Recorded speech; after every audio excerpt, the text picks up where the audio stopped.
तो फिर मुझे थोड़ी सी इजाज़त दें अहमद शाह साहब, मैं थोड़ा खुल के बात करूं। शाह साहब वो मसला ना हो जाए।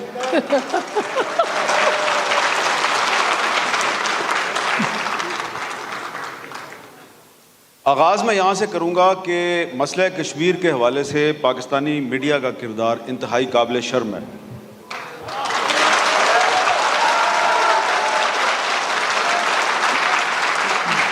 और उसकी वजह यह है कि मसला कश्मीर के हवाले से पाकिस्तान में जो सियासी और गैर सियासी हुकूमतें आईं, उनका किरदार बहुत शर्मनाक था। ठीक है,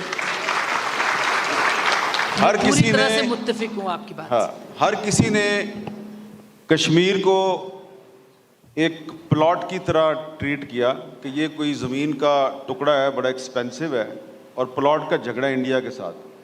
जो लोग हैं कश्मीर के, उनको इग्नोर किया गया। तो मसला कश्मीर जो है उसका ताल्लुक कश्मीरियों से है, ये कोई इंडिया और पाकिस्तान की लड़ाई तो है नहीं है। तो ऐसे मीडिया में ऐसे सलूशन पेश किए गए कि वो हर सलूशन इंडिया और पाकिस्तान के दरमियान बातचीत ही है। भाई उसमें कश्मीरियों को आपने शामिल ही नहीं किया, आज तक शामिल नहीं किया। तो जब तक आप कश्मीरियों को शामिल नहीं करेंगे तो आप कोई मसला कैसे हल कर सकते हैं। अब इसमें जो मीडिया का किरदार है वो एक, मैं ख़वातीन से माजरत के साथ एक मुहावरा बन गया, अब क्या करूं मैं। मीडिया एक रज़िया है जो गुंडों में घिरी हुई है। ठीक है, और गुंडे जो हैं वो बड़े ताकतवर लोग हैं।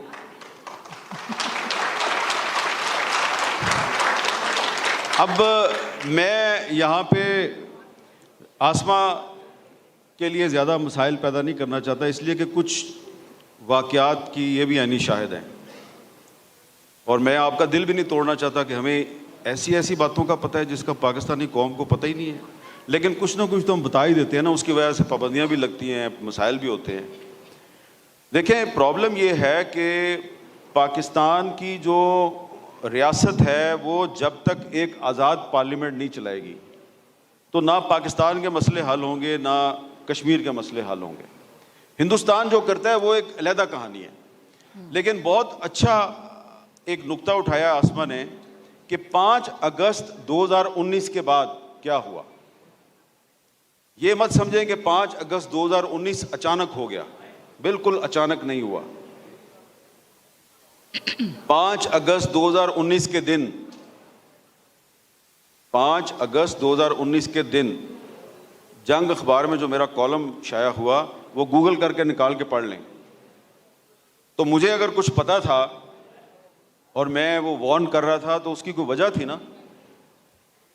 और सिर्फ एक आसमा शिराजी नहीं है यहाँ पे जिसको कुछ बातों का पता है, एक और भी साहब यहाँ बैठे हुए हैं बड़े मोहतरम, फवाद हसन फवाद साहब, ये वज़ीर आज़म साहब के प्रिंसिपल सेक्रेटरी रहे हैं।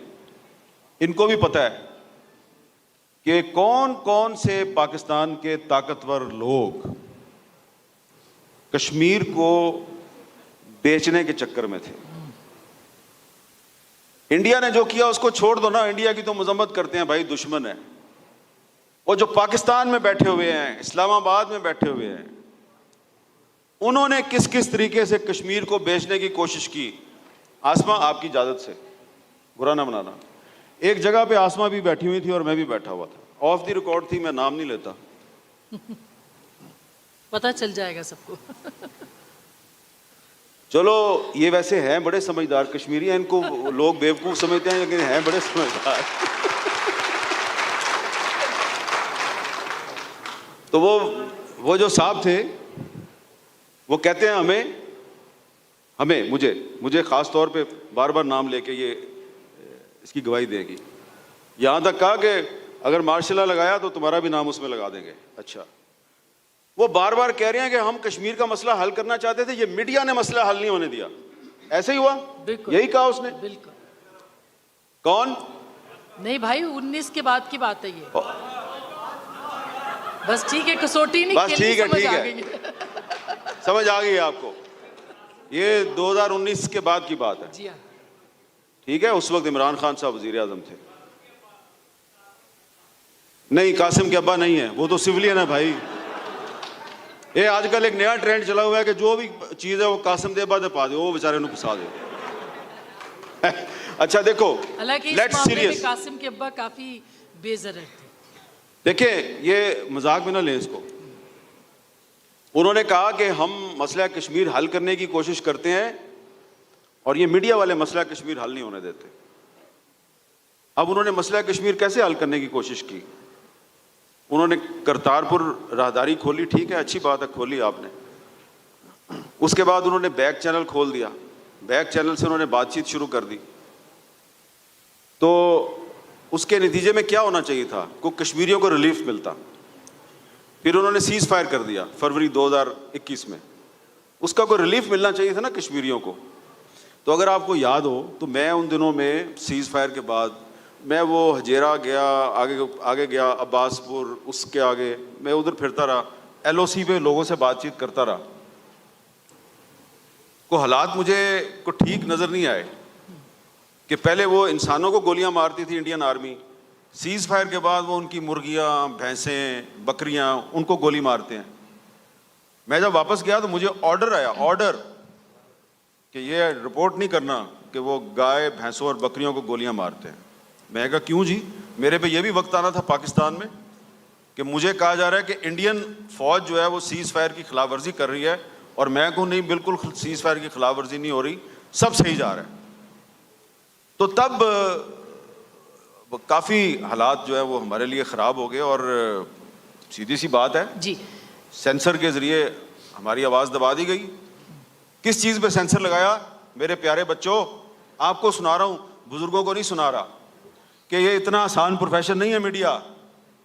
मुझ जैसे सहाफ़ी को ये रिपोर्ट करने की इजाज़त नहीं दी गई कि सीज फायर के बाद लाइन ऑफ कंट्रोल पे इंडियन आर्मी जो है वो मजलूम कश्मीरियों की जो माल मवेशी है उन पर फायरिंग करती है ताकि वो हिजरत करके पीछे चले जाएं, इलाके खाली कर दें। इसकी मुझे इजाज़त नहीं दी गई। अगर मैं इस पे कुछ लिखता था तो वो शाया नहीं होता था, कुछ बोलता था वो ऑन एयर नहीं होता था। तो अल्टीमेट उसका नतीजा ये निकला कि एक दिन वो जो मास्टरमाइंड साहब थे उन्होंने को 10-15 सहाफ़ी इकट्ठे किए और उनमें आसमा भी बैठी हुई थी, और उसने जनाब हमारे खिलाफ एक चार्जशीट खोल दी। तो मुझे तो उस दिन बड़ा अपने आप पे फ़ख्र हुआ कि यार मेरे पे चार्जशीट लग रही है, आसमा शराजी पे चार्जशीट लग रही है, बाकी हमारे जो साथी हैं उनको नाम ले ले के वो साहब सलवाते सुना रहे हैं।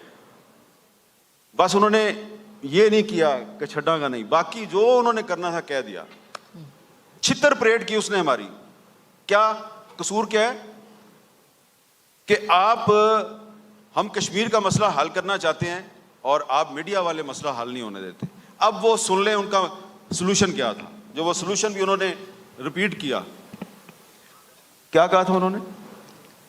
वही जनरल मुशर्रफ वाला जो फॉर्मूला था कि जो हिंदुस्तान के पास कश्मीर है वो हिंदुस्तान के पास रहे, जो पाकिस्तान के पास है वो पाकिस्तान के पास रहे।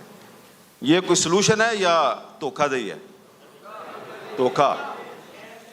तो शाह साहब ये होता है हमारे साथ मीडिया के साथ पाकिस्तान में। अच्छा, मैं मीर साहब, अब चूंकि आपने बार बार इस मौजू पे बोलना है, ये आपने इतना बड़ा एक सच बोल दिया है जिसकी सज़ा आपने भी भुगतनी है और फिर हमने भी भुगतनी है, और शाह साहब ने ज़्यादा भुगतनी है। मगर ये सच अगर हम नहीं बताएंगे, अपने नौजवानों को नहीं बताएंगे, तो ये बददियानती होगी। तो मैं सिर्फ मसला कश्मीर के साथ होगी, कश्मीर के साथ होगी और हमारे कलम के साथ। एक चीज़ मैं ज़रूर ये वाज़े करना चाहता हूँ, मैं ज़्यादा लंबी बात नहीं करूँगा, कि हमने ये बात उस वक्त की जब वो साहब, और नाम ले ही देता हूँ यार, जब वो साहब जनरल बाजवा साहब आर्मी चीफ थे।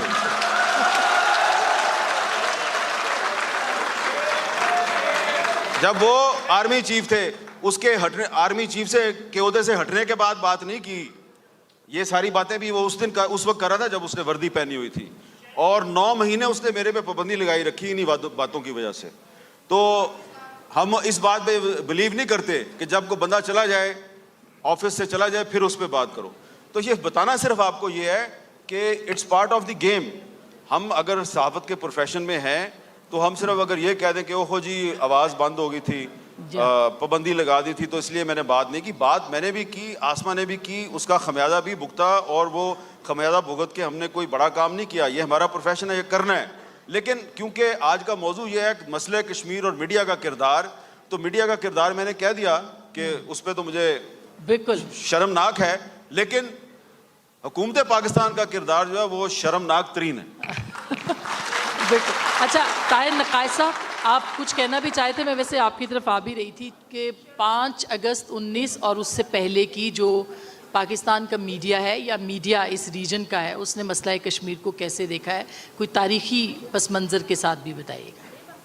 उससे पहले अगर मुझे आप इजाज़त, बिस्मिल्लाहिर्रहमानिर्रहीम, बहुत शुक्रिया। उससे पहले मैं आसमा शराजी साहब, मुझे आपका और अपने मामले में लगा अमेरिका और पाकिस्तान का मामला वो ऐसे कि अमेरिका में आम आदमी से पूछें तो उसको जो है हमारे वज़ीर-ए-आज़म का नाम पता नहीं होता, और हमारे यहाँ के आम आदमी को उनके स्टेट डिपार्टमेंट के असिस्टेंट सेक्रेटरी ऑफ स्टेट का भी नाम पता होता है।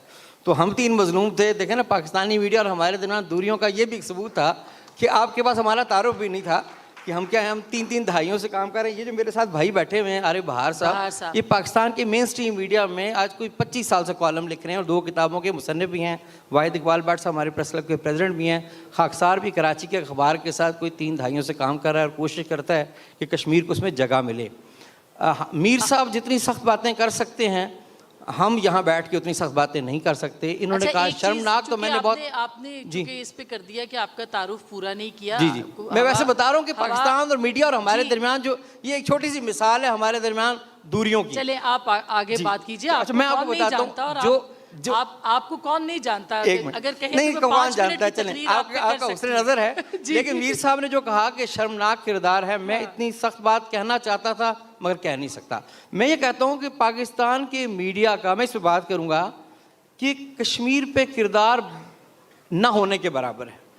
कश्मीर हमें पाकिस्तानी मीडिया में नज़र आता है 5 फरवरी को, और कभी कभी हमें 27 अक्टूबर को नज़र आता है, और अब 5 अगस्त को भी नज़र आने लगा है। हम एक यौम मनाते हैं, यौम फ़लाँ यौम फ़लाँ यौम फ़लाँ। और मैं ये कहता हूँ, मीर साहब ने तो कुछ लोगों को हिट किया है, मैं ये कहता हूँ कि ये जो इन दिनों में हमें कश्मीर पाकिस्तानी मीडिया पे नज़र आता है, ये मीडिया की कमिटमेंट की वजह से नहीं नज़र आता, ये उन्हीं लोगों के डंडे की वजह से नज़र आता है। मैंने देखा है कि वो जब कहते हैं मीडिया को तो खबर आती है, वगैरह हमारी कोई तवज्जो नहीं होती। मैंने बिल्कुल देखा, यहाँ हमने इवेंट किए, कोई तवज्जो नहीं हुई, लेकिन कहीं जब कहा गया तो फिर मीडिया ने असाइनमेंट, कहाँ से जो कहते हैं जिस मुल्क में कहने वाले हैं वही जिनकी आपने हवाला दिया, वो उनके कहने पे जो है ना ये होता है। आप मीडिया की मकबूजा कश्मीर से दिलचस्पी को जानने के लिए उसको गेज कैसे आप कर सकते हैं? आप आज़ाद कश्मीर से मीडिया की दिलचस्पी को देख लें।